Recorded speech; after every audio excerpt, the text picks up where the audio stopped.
Man, where do you even start? Yeah, seriously. Well, cool. Great podcast. All right, let me try that again. Where you been, man? You know, the simplest way I can explain it is burnout. I was doing neon vines entirely by myself for 5 years. There's a lot of different hats you got to wear. Writing, recording, mixing, mastering, video production, brand work, everything. And it's great and it's fun, you know, but it's a lot for one person to manage. Yeah. And I think I had just planned on taking a break, but ended up being a lot longer than I expected, you know, but it made room for this collaboration to come through, which I honestly believe it happened for a reason for this to happen. And it's super ironic that my brother happens to be the most talented musician I've ever known. And it's also super ironic that we've never collaborated before on music. We've both done music our whole lives in very different ways, but this is the first time that we've ever really joined forces. So it's been a crazy journey. Yeah. Insane. It's been a crazy journey. Yeah. And thank you for saying that. I appreciate that. I also feel the same way about you. Thanks, man. It's just strange that we never really thought about collaborating. Yeah. You know? It just wasn't the right time. I don't know.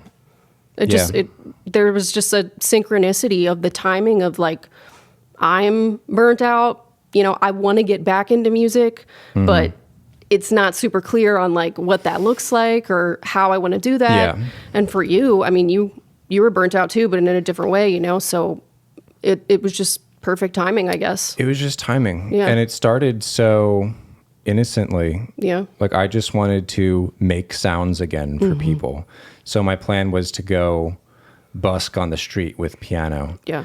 And so you gave me one of your keyboards, and I was playing it on the couch, and then you came out with your little MPC drums, and you started playing a beat and singing something. And we're like, okay, got a little groove there. And you're like, yeah, but we're missing bass and other stuff. And then you tell me about split keys, which is a way of letting your right hand play one sound, your left hand play another sound. So bass guitar and then pads. And I was like, whoa, you can get a full sound. Yeah. And then you came to my place and brought your little to-go music production setup. And we basically just sat down yeah, let's jam, man. Yeah. And so I was like, you know that song Dua Lipa, Cold Heart with Elton John? Yeah. And then I'm just like, doo-doo, doo-doo, doo-doo, doo-doo, doo-doo. And you're just like, boom. And I think it's gonna be.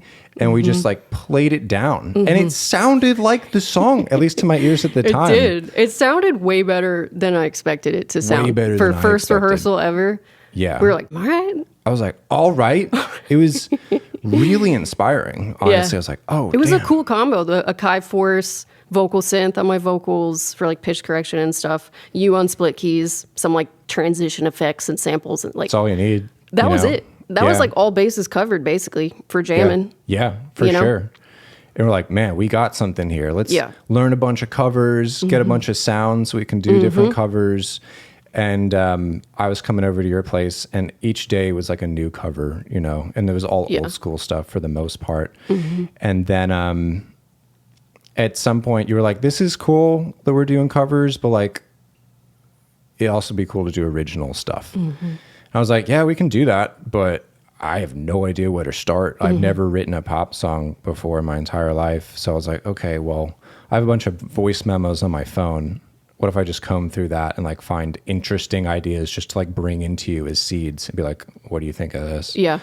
So one of them I found is from an obscure Debussy piano etude that I just thought sounded cool. And even though it's not in the part, I almost heard it as Rainforesty. I don't know why. So I brought that in, played the part down, and then we built a little sonic ecosystem around it, if you want to play that clip. Sure.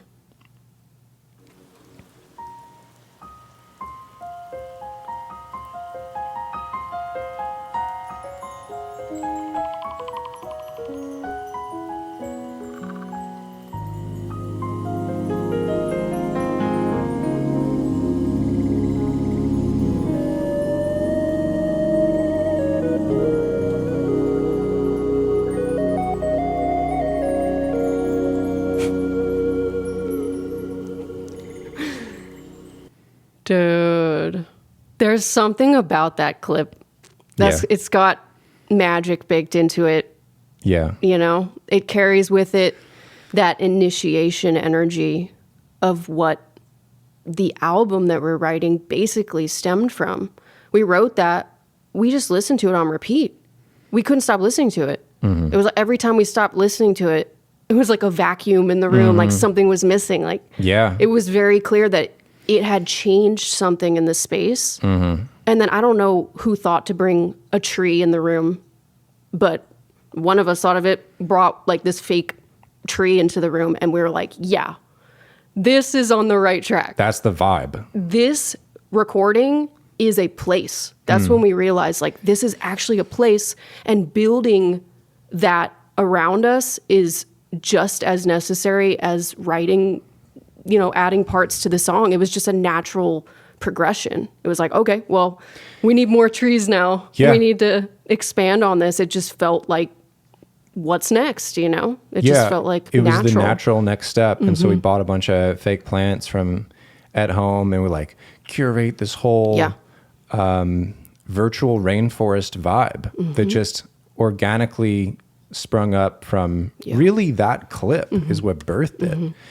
And then suddenly we went from being like in a more sterile, futuristic psychedelic studio to like a more organic place.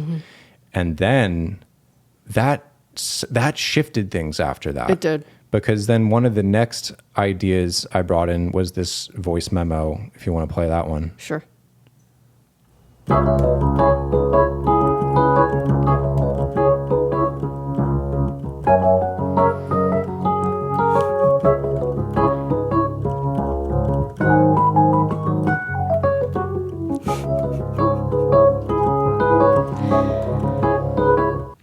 Yeah.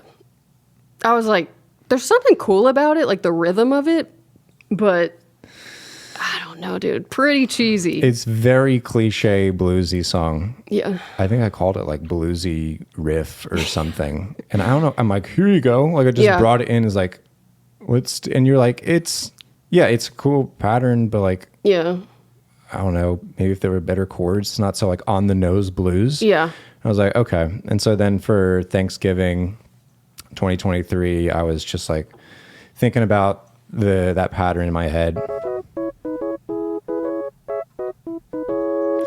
And I was like, okay, instead of then going to, what if it went to? And I was like, oh, okay. So like 1, 6, 4.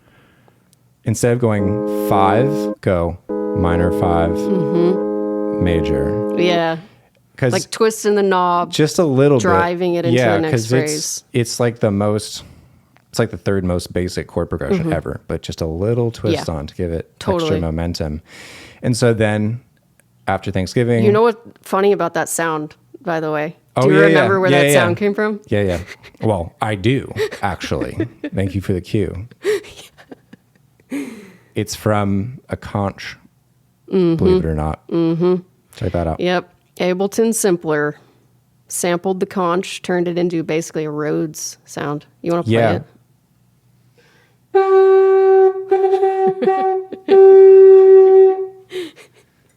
Yep. Check 4, ladies and gentlemen. One random thing we were doing when we were searching for what we're doing. We had no idea what we were doing. We're just kids in a sandbox. Like, what if we do this? Yeah. Oh, this is an interesting idea. But it's so funny that sound was the seed for Promises. Yeah. You know, one random thing we're doing. Oh, what if a conch was an instrument?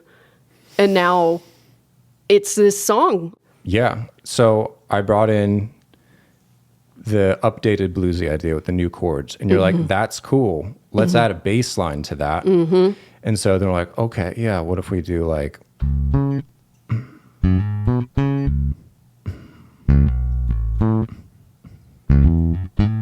And we're like, all right, we got a bass line. Let's add horns to it. And we just start adding stuff to the pot. And within, I don't know, pretty short amount of time, we had what ended up being the chorus, basically, if you want to play that. Sure. Tired of making promises, tired of making lies, tired of making promises, tired of making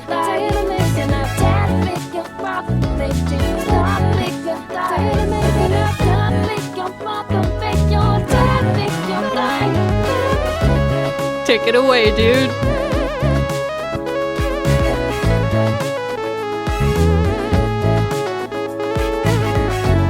It's the same solo. Yeah, that's true. Yeah. Should I stop? But then I fly away.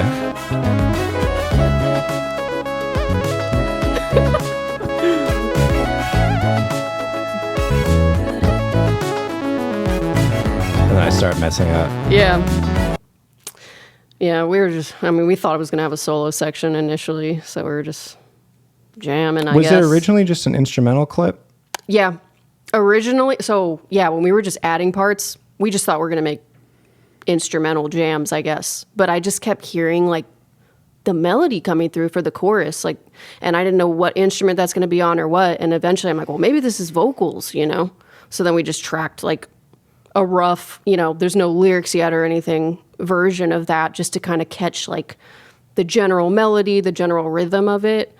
And yeah, that's usually what I do when I'm first trying to write lyrics or vocals to something. Like, I just sing nonsense, not even real words, just to get a feel of what kind of sounds do I want phrases to end on.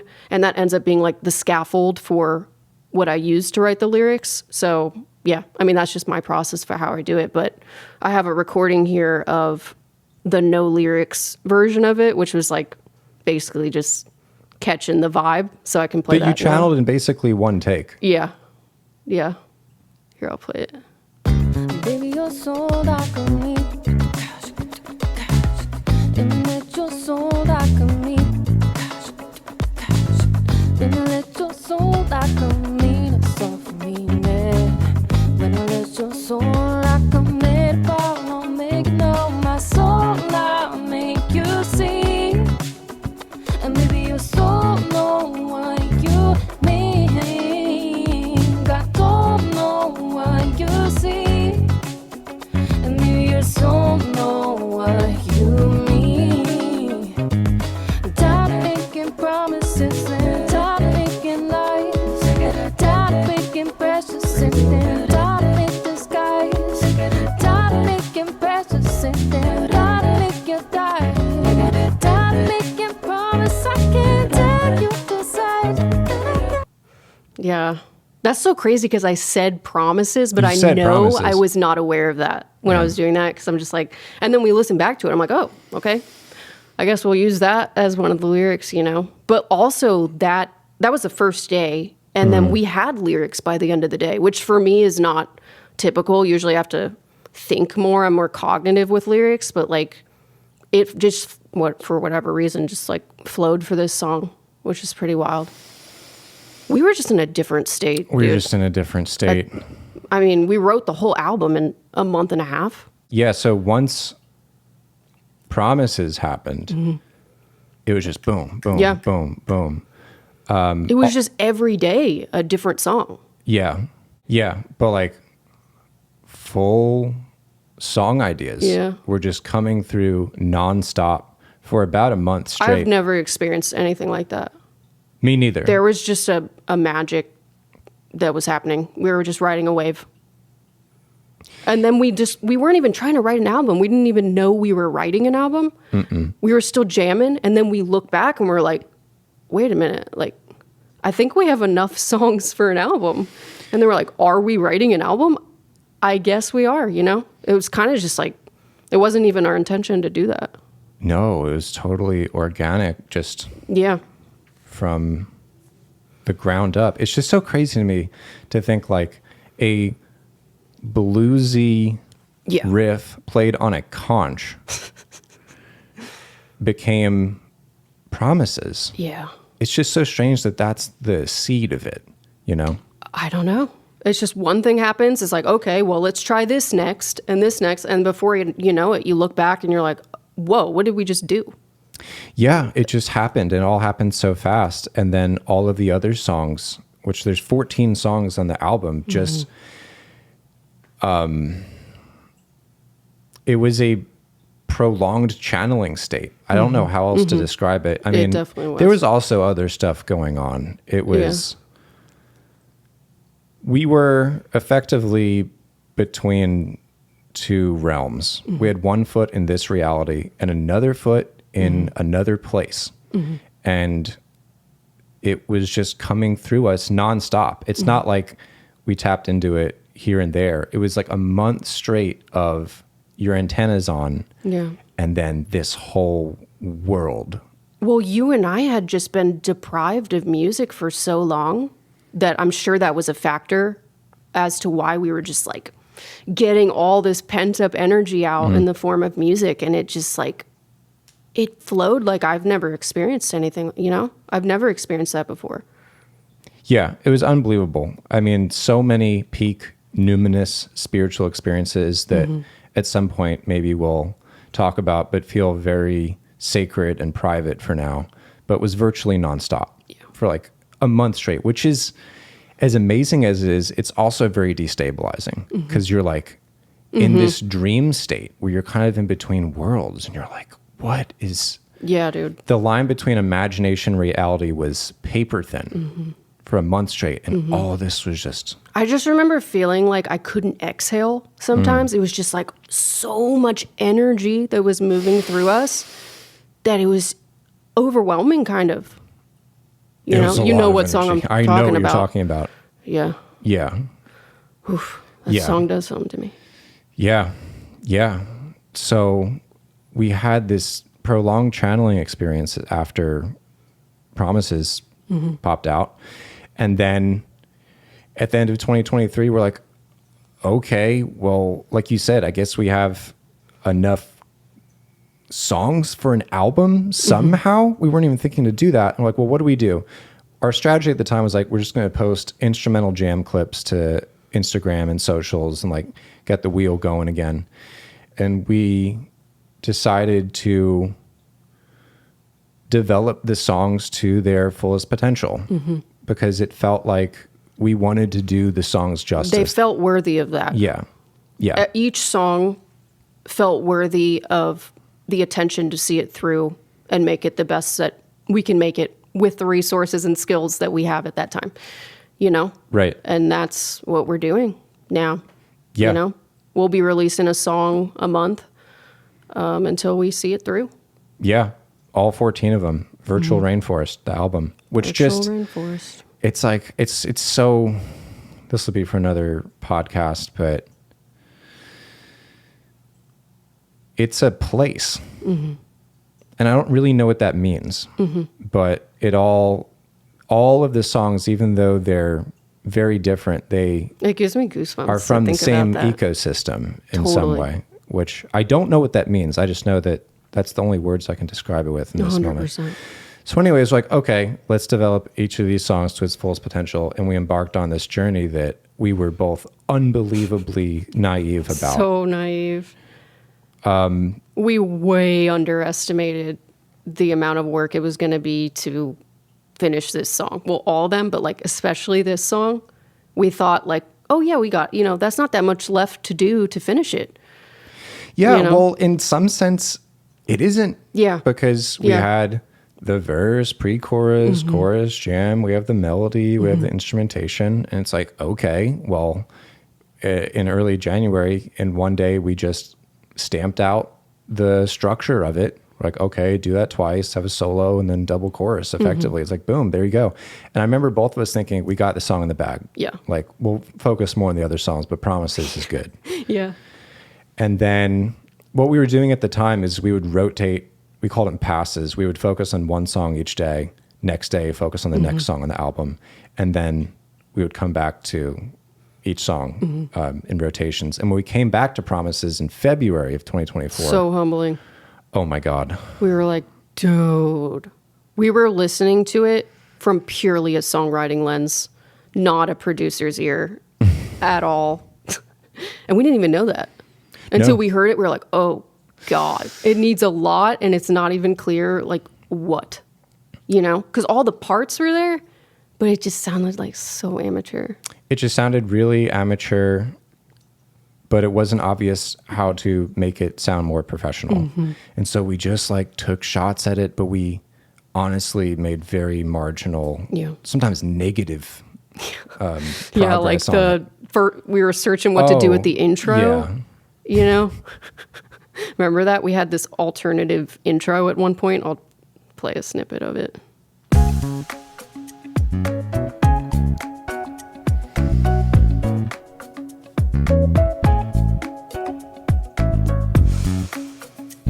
That's enough. Yeah, that's enough. That's the sound of being lost. Sound of having no idea what you're doing. Yeah. But that's what the whole song was like. We're like, okay, we have all of the material, but like it still sounds amateur and bad. Yeah. And really, so that whole first phase from like January to July of 2024, we maybe revisited Promises 3 or 4 times. And by the end of it, the only significant things that had changed is we decided to do verse 2 in Spanish, and we decided the synth solo was actually going to be a vocal solo. So if you first want to talk about how you had the idea to do verse 2 in Spanish. Yeah, so I was just trying to write verse 2. I knew it would be similar to verse 1 in terms of like melody, but when I was doing that scaffolding, just like singing random sounds, like I just noticed that I was singing in a Spanish accent. I don't know what was inspiring that, but for whatever reason, every time I did it, I'm like, why am I doing that? You know? And then eventually I was like, well, maybe it's supposed to be in Spanish, you know? Which, like, interestingly, as a metaphor for what this song is about, it worked really well. Because what it's talking about in Spanish is essentially, you make no sense. What are you saying to me? All these kinds of things. So to sing that in a Spanish accent is kind of a cool way to do it, which it just worked out that way. It wasn't like I wasn't trying to be unique or something by doing that, you know? Right. For whatever reason, that was what the song wanted, and I just listened to that. So it's pretty interesting. But yeah, for the vocal solo, that was, well, the bridge section, I guess, was what people would hear it as. But that was initially just going to be a solo on whatever, a synth or something. And I was just singing through that to kind of like feel what the solo arc would be like generally, like when would it go up and down and flow.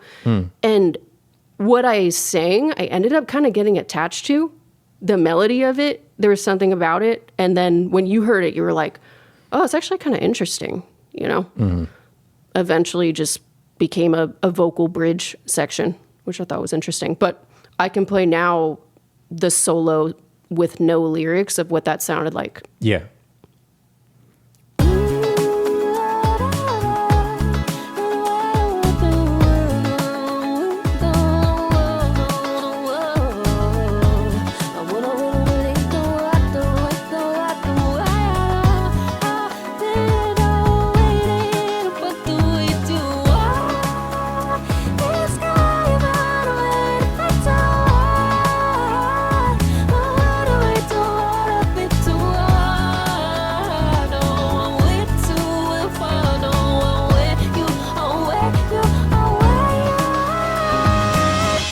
Yeah.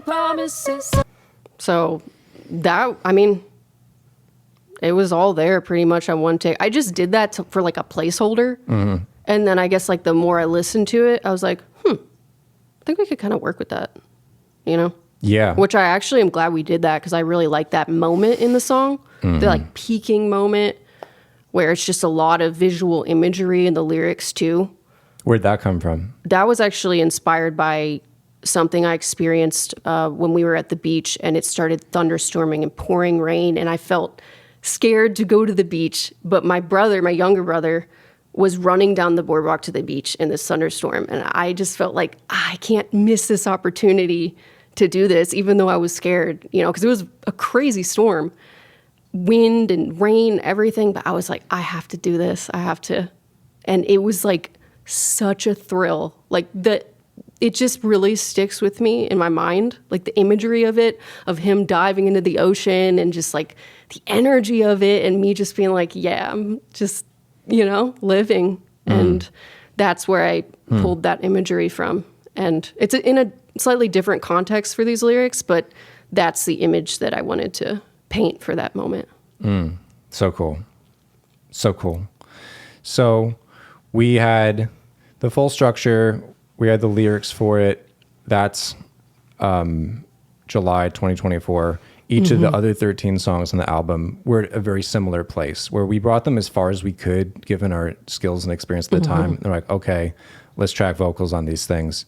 And then during that time, we're like, well, what else should we do? I'm like, I guess I'll write more songs. I wrote a bunch more songs. And then it dawned on me, like, songwriting is not the bottleneck for us. Like, Promises happened in a day, you know, and the other songs all happened in a day. Like, songwriting is trivial compared to music production for our skill sets.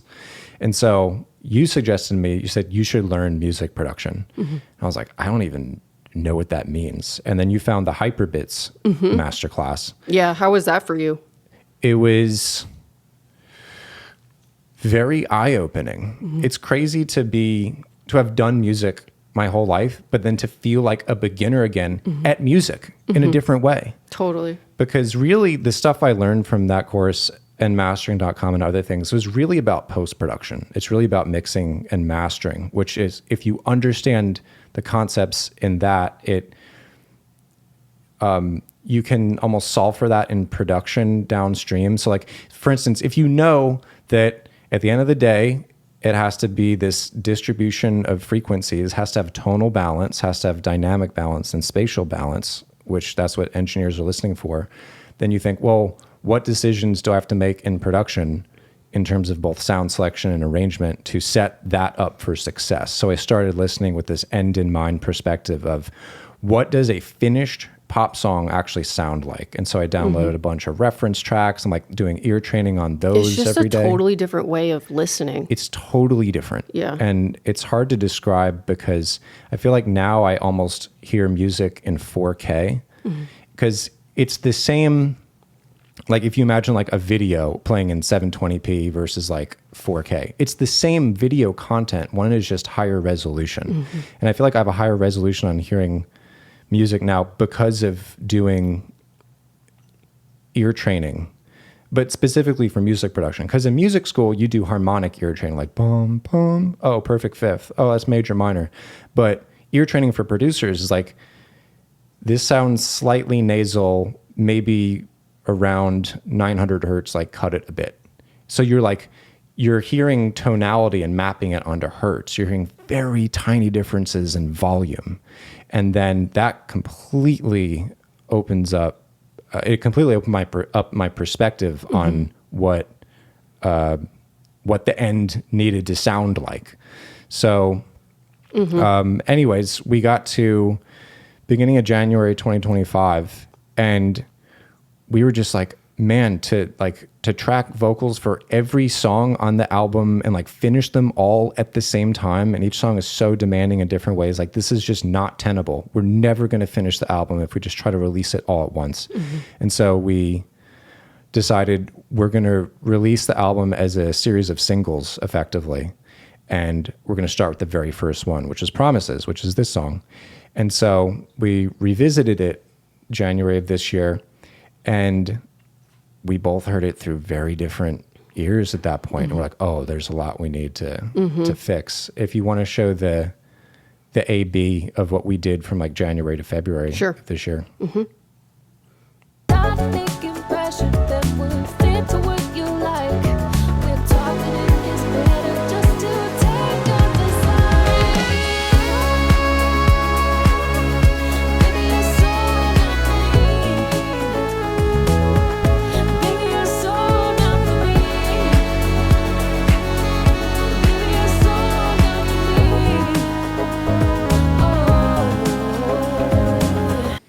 Yeah, that's wild. Yeah. Dude, the work that you did on the pads between those was just major, super critical. Because before, we had like a bunch of layers on the pads. There was probably like 5 layers or something. A lot, but like they were all in the same octave and just canceling each other out, just fighting for attention to the point where none of them get attention. Yep. And it just was not working out. Blanket over the speakers sound. Yeah. It was. Can you play it again, actually? Sure.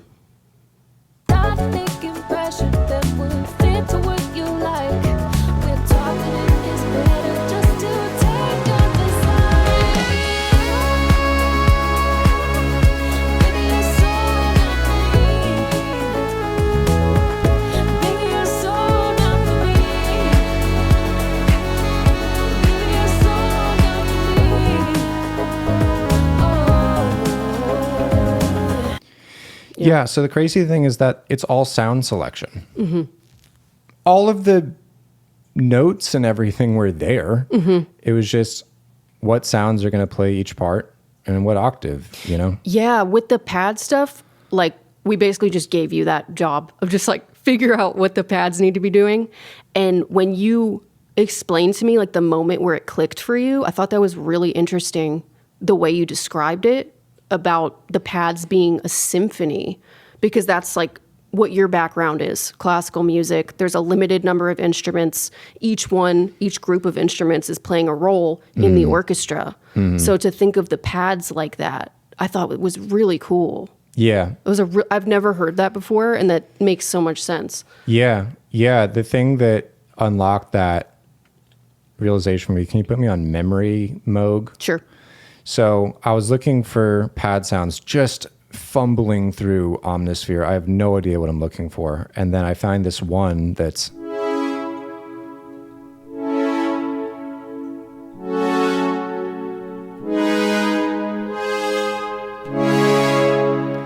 And the thing I liked about that is that like you can play it soft and has this soft, gentle sound, then loud. It's this big brassy, and it reminds me of French horns. And when I thought of it as French horns, I was like, oh, well, if you have French horns, then you got to have strings, you got to have the choir. And then I'm like, oh, and then it was obvious like what to put where and what sounds for everything. So yeah. We also, I know it's out of order, but if you want to do the choir sound. Sure. Is that the glazed one? It's the glazed one. Yeah. Yeah. So we have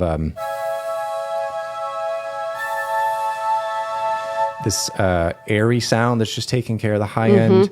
We have this really synthy sound. End stage. Yeah, that...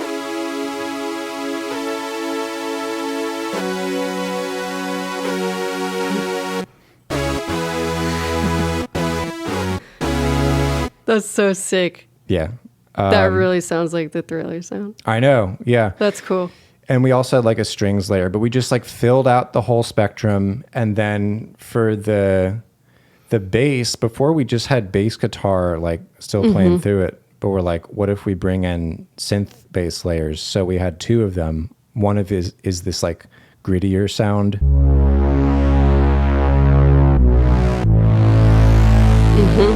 As like that evolving character. And then we have one that's just taking care of the sub information. We got and paired together, just give it this depth. So like the synth bass plus the pads, you just take care of the whole frequency spectrum. And suddenly it just, and also I realized with the pads is they add stereo width.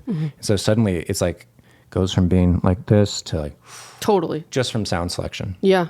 And octaves that stuff is in, because everything before was, we literally copied the MIDI, the pad MIDI to just all the instruments and hope for the best. I know. But you changed all the voicings of everything too, I think. Yeah.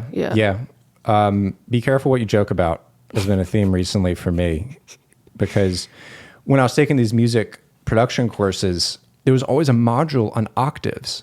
And I thought, dude, if you don't know what octaves are, you're so far behind. Like, you're in trouble, dude. And then it turns out to be like one of the key ingredients for like unlocking the soundscape of Promises. Like, yeah, put the right sounds in the right octaves. It actually matters. Yeah, totally. Yeah. So that was a huge unlock. Another huge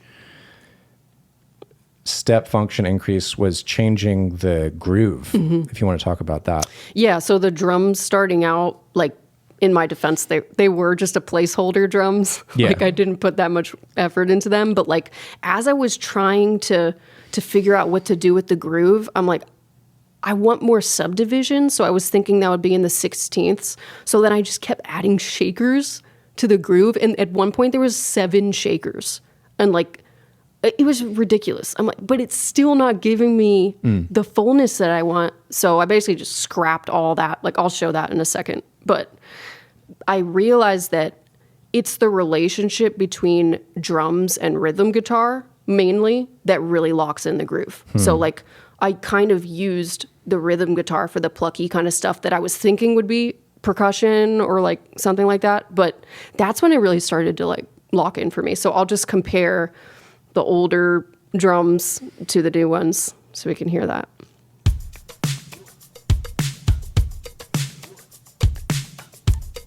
It's not it, dude. And this was the raw new drums.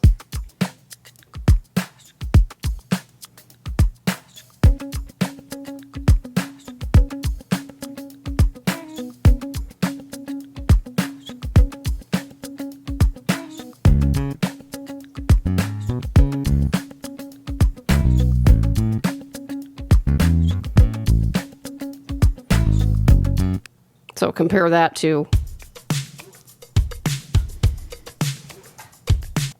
No. Yeah, my head doesn't bob to that one. Yeah, for sure.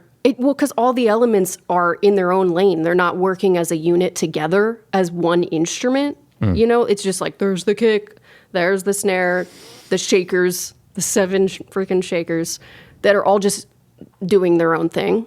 But like, I had to spend a couple days on it, you know, to get it locked in. And it's a simple groove, but sometimes it's the simple grooves that are tricky.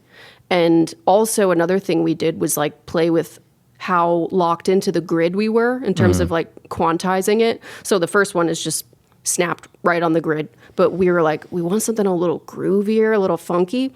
So actually there's not even like a consistent amount of swing. There's a varying amount on each of the instruments. So the verses is where there's the most swing, and there's 3 different guitars basically that are kind of plucking around, but like each of them is a little bit off the grid in a different way so that it kind of has its own place to slot in, you know, instead of just having everything snapped on. But, you know, we played with how snapped it was to the grid across the song too, because the jam sections, like the drop, it's pretty tight on the grid, pretty straight, boom, boom, 4 on the floor. But then for the verses, it kind of goes back to this like funkier thing. Pre-chorus is a little closer to being locked on. Chorus is even closer. So it kind of like transitions. But yeah, it was an interesting process to try to figure that out, because you can't just go from swing to straight. It has to be a seamless transition, which I think like probably no one would even notice that that's happening. I don't even think about it that way now. I don't think about it either. It just flows. Yeah. But I remember when you had shown me, well, we didn't decide. We were listening to it. We're like, is this swung? Like, is this, baby, you're so not for me? We're like, because it's funky, but yeah, we couldn't figure out, do we want it to be on the grid? I mean, the vocal is pretty on the grid though, which is interesting, because the groove's kind of looser. Yeah. Even the bass is, I mean, we didn't quantize that. It's pretty much how we played it in. But I think the rhythm guitars are more straight. Yeah, well, some of them are straight. Some are like a little bit of swing. I don't even remember which ones are what, but basically all of them are differing amounts of snapped to the grid. Yeah. So then, I don't know. It kind of just like locks everything in though, interestingly. Yeah. I mean, it works. I remember when I heard it work for the first time, I was like, don't change anything. Yeah. Because first you went too far and it was like really swung. And then you changed everything, but like didn't change the guitars accidentally, maybe even. I listened to it. Totally. I'm like, don't change anything. That's something. Yeah, it was interesting to me that it worked, because we were just trying stuff. Yeah. And I was like, oh, well, you know, normally if I'm going to add swing to something, I feel like I have to add it to everything. But it was kind of a track by track basis, you know? Yeah. It's pretty cool. So we cracked the code on sound selection and the groove, which were 2 of the 3 major pieces of the puzzle. And the other part of it was vocal production, which I was also super naive about, because like earlier, like 6 months earlier, it was like, oh yeah, well, record the vocals to the songs and then we'll like finish all of them. But my understanding now is like there's songwriting, there's instrumental production, there's vocal production, which is an entirely, it's a world unto itself. And then there's post-production. So if you want to speak to what it was like doing the vocal production on this song. Yeah, I mean, I've never put this much effort into vocal production before. I don't even know if I've ever done doubles before, honestly, in the songs I've released, but there's a bunch of different layers in this song. Like, it probably doesn't even come across on a listen to it, like how many layers there actually are, but essentially there's 2 doubles on right and left, which stay pretty consistent the whole song, but a really strong layer in there is vocoder, which we can play in a second. I'll have you play it. But like that just really brought so much depth to the vocal. So even when it's just the lead vocal, the doubles on either side, which are pretty soft, they're not like major in the mix, and then the vocoder, like that combo was like pretty strong. So I'll play an example just from pre-chorus 1 of that. Don't know what you mean when you tell me you don't know why you seem to deceive, but these words you speak to me, I can't hear them in my sleep, and I'm tired of Yeah. So if you want, I'll play just the lead vocal, and then you can play the vocoder. So how vocoder works is you actually have to play the notes that you want the harmonies to sing, essentially.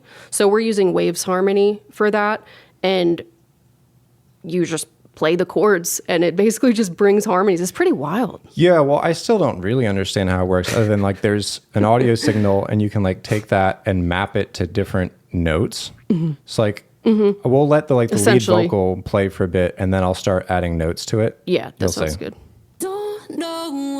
So this is just a lead vocal, and then you can go. You tell me you don't know why you seem to deceive, but these words you speak to me, You can just add. I can't hear them in my sleep, and I'm tired of breaking promises, I'm tired of making lies, tired of being the pressure to remain in my disguise. Nice. I tried to make impression that would fit what you like. We're taught that it is better just to take your desire. Baby, you're so not for me. Baby, you're so not for me.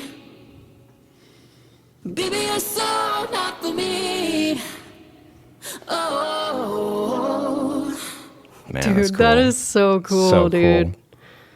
Dude, we've used that a lot actually on the album. There's something about the combo that just locks it. I don't know. It brings so much body. Like without it, I mean, I really miss it when I take it out. I know, it adds so much. And it's actually in like the very first day one demo of Promises, we attempted to use vocoder. It was an early part of our sound that we were discovering. We were just like, oh, we love how it fills out the vocals. Yeah. Really cool instrument. Yeah.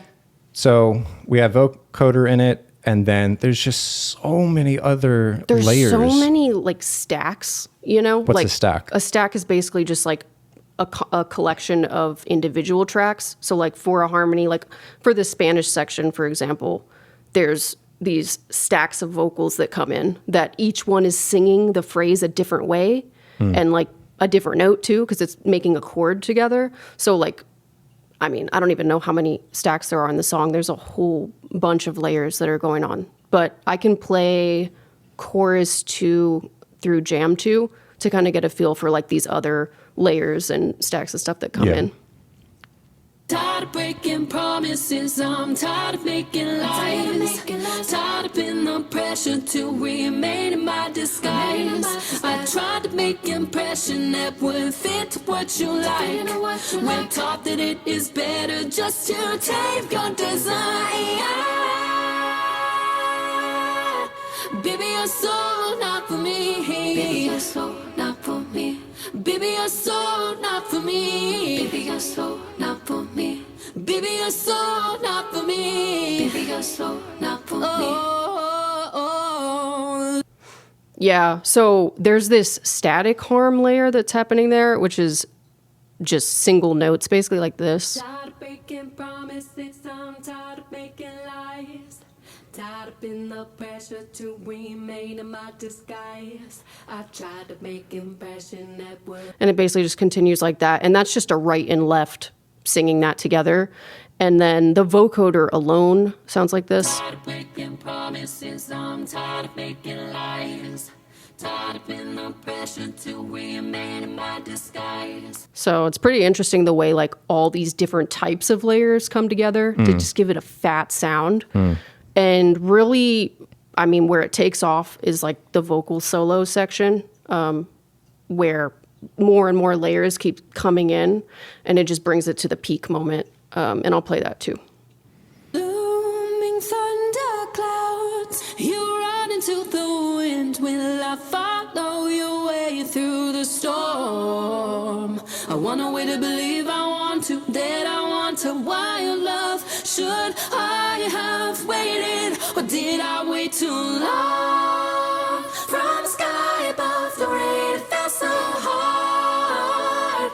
I'm wide awake and I can feel the rush. Once hollow and flame to inferno. I'm waking, I'm waking, I'm waking up. Tired of breaking promises, I'm tired of making lies. Tied up in the pressure to remain in my disguise. I tried to make impression that would fit what you like. We're taught that it is better just to tame your desire. Tired of breaking promises, I'm tired of making lies. Tied up in the pressure to remain in. Yeah, that's wild. When it comes in at that break section, there's even like lower layers that I use, I think vocal synth and maybe polyverse manipulator or something for like those low kind of robotic voices. So yeah, there's all kinds of stuff. I'd have to honestly look at the session to even remember everything. Yeah. I mean, you're effectively your own choir. So you're singing with different like tonalities, like more nasally, Totally. more round, more like different Yeah. depths from the microphone and panned differently so you're using just your one voice to create a whole bunch of people singing stuff. Yeah. Yeah. It was pretty fun. It was fun when it came together, but it was actually pretty challenging. Yeah. Because the harmony's like surprisingly not super straightforward.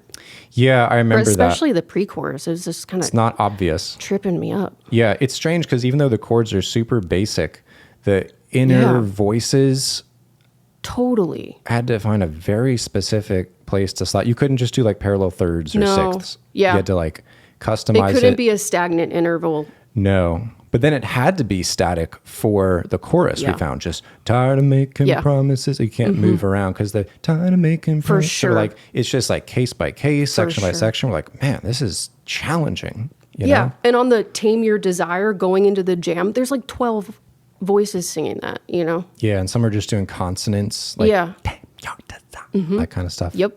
Yeah. But man, when I hear just vocals doing that bridge section, it's so emotional. Because like we're playing clips of this, of like each section as it's developing. I'm like, nice, cool. But when I hear that, I'm like, dude, that's really like the soul of the song. Like that really brought the emotion to it. Like we had the instrumental, we had a good foundation, but it's really like the vocals that Yeah. brought it to life. Yeah, you know? I remember the first time we listened through it together when it had vocals and all the layers and stuff. And I saw you jamming at the end part, and I was like, yeah, we got it. And it just gets me emotional to think about it. It was so emotional because it's so challenging to get there. I was you just know? like, oh my God, I think we did it. Yeah. You I know? remember that too. And I was like, thank God, dude, because it was so hard. It was so hard. Yeah. I didn't even think it would be, you know? Yeah. But every part of the process has kind of been like that. We're like, okay, we just do that. I just track vocals. Yeah. Okay. Sure. Yeah. Good luck. No. Yeah, that was a journey of its own, honestly. Yeah. So then you did all the vocal production and we're like, okay, I think we're ready to mix and master it, you know? And I had been taking the courses online. I did a YouTube video where it has you mix the stems that like a professional mixing engineer does. And then you watch him do it. And he just blew me out of the water. And I was like, oh, it's one of those things where, oh, I know the concepts. I know reverb. And Nope. I know compression and attack and release. And, oh, I know look ahead. Like, okay. At the end of the day, it's like, it's its own deep skill set. Yeah. Audio it is. engineering it's its own subset of the music world that requires specialized focus. Yeah. And I realized that, okay, like I know the basics, but the gap between say like Yeah. playing piano for 6 months versus someone who's done it for 20 years, it's like, dude, there's no competition. And so I was like, I think we should bring someone in to do this. Because again, with all the songs, we thought we want to develop them to their full potential. Mm-hmm. And we thought, well, for the post-production part of it, I think the best strategy would be to mindfully bring someone else into the fold. And I searched all over Austin, and I found who I honestly believe is the best mixing and mastering engineer in Austin, Taylor J. Webb. I listened to his recent productions and I thought, man, this guy's got it. Like, he is very talented. And I also liked his vibe on his website. He seemed humble, like he was in service to the artist, but also really knows his stuff technically. And so we contacted him, met up with him. It was a good vibe. And then we export the stems, which was like hard in and of itself. And then we send him the stems. And then within like a day or two, he's like, here's the rough mix, take some time with it, sit on it, kind of thing. And I'm glad that we had the emotional wherewithal to think, okay, this is the first person hearing our music, and not only like someone hearing it, but someone with the most detailed ears who is changing things about the music in ways that we can't even anticipate. Because we've lived with Promises for like a year and a half at that point. Yeah. And we're handing off our baby to someone else. Like, it's so much trust to do that. Yeah. You know, it's really vulnerable. And then he sends it back to us. We're like, okay, we're going to listen to it separately.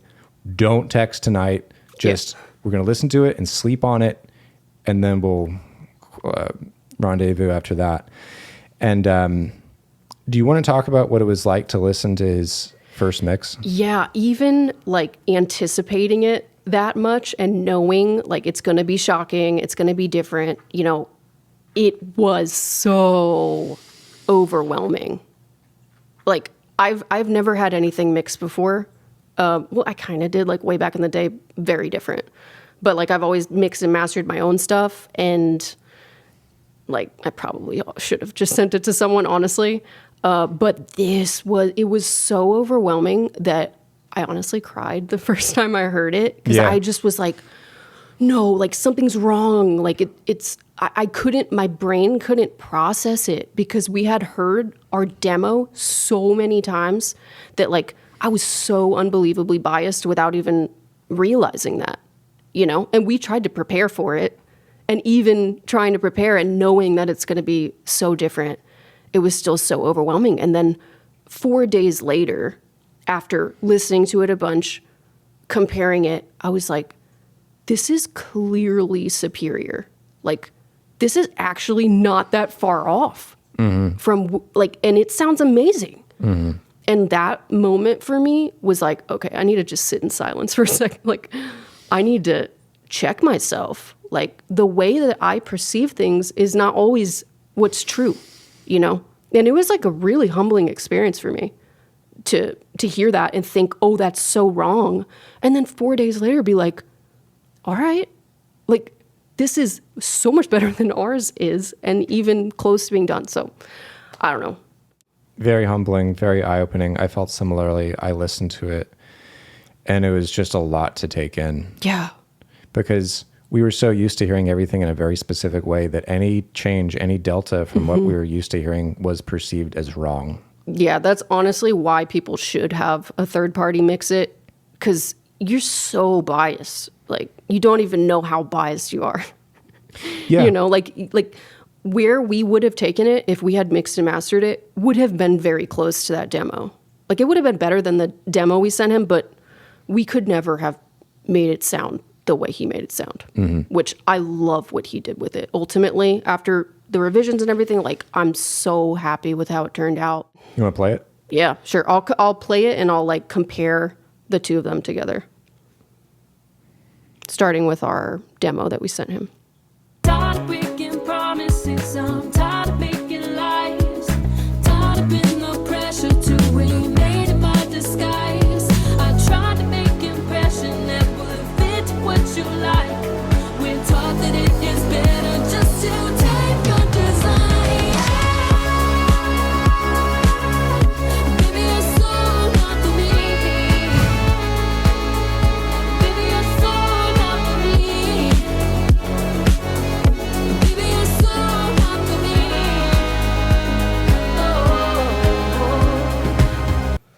I mean, you can hear the instrumental. You can hear everything so crisp and clear. You want to talk about the volume difference too? Yeah, our demo here is actually clipping, and his is nowhere near clipping. And I actually had to turn his down. And ours up, right? And ours up like by 10 dB. And his is down like 5 dB or something. It's crazy that it sounds that much louder and ours is the one that's clipping. That's the art form of mixing and mastering. Like, well, that hasn't been mastered yet, but yeah. Yeah, just the topic of perception is so interesting to me because it gets strange because at certain points, like, can you even hear your own song? Mm-hmm. You know, I had a professor in college who was a composer, and he said, if I had one superpower, it would be to listen to my music as if I hadn't written it, which is essentially getting true, fresh, unbiased ears. And I actually understand what he means now. Totally. Because once you're so deep in the world of a song, you can't actually see the thing clearly. So true. You need someone from the outside who actually has fresh, unbiased ears.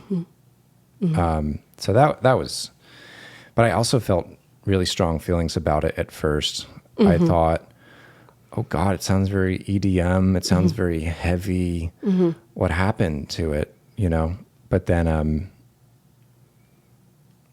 we made all these changes and then we're like, actually your version 1 was like pretty close, you know? So that was super humbling. And then he mastered it too, did a great job with that. And then probably a cool way to summarize all of this whole journey of Just Promises is to play we're going to play from the chorus through the drop, and every 2 bars is going to be a different version of the song, if you want to do that. Time making promises, time making lies, I'm tired of feeling the pressure to remain in my disguise. I'm tired of making pressure that will fit to what you like. Been taught that it is better just to take your design. Baby, you're so not for me. Baby, you're so not for me. Baby, you're so not for me. Oh.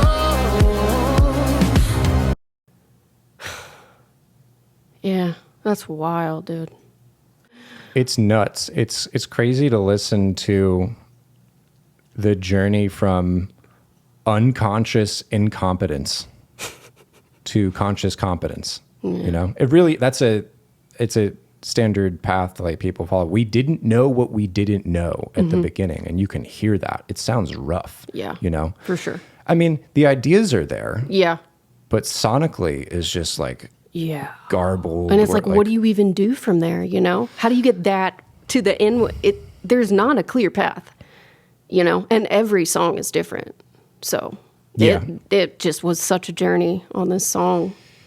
Yeah, I mean, it was partially like cracking the code on the specific song and also learning what skills we needed to acquire and even to bring this song to life, you know? Totally. Which was we needed to really learn about sound selection and arrangement and vocal production. We really had to get good at those things because Promise has really taught us how to produce music at our current level. Because in order to finish it, we had to level up. We weren't going to release, oh, this is just the best we can do. It felt like we were serving the song and we knew what its potential was. We felt it, and we felt constantly, we're like, like it's almost there, but like, how do you get it to the next level? And it's constantly cracking the code or learning a whole new skill set just to serve the song. Yeah, definitely. And I guess we should tell people to refer to me as Neon and you as Vines. Oh, yeah. We decided we wanted to go by Neon Vines, and we think that made the most sense. We tried a whole bunch of other names, you know, Synthetic Kinetic or whatever else we were thinking of, but like Neon Vines, I love the name. My younger brother John thought of it, you know, so. It was the first thing you thought of, right? Yep. It was the first thing I was like, dude, I'm trying to do music.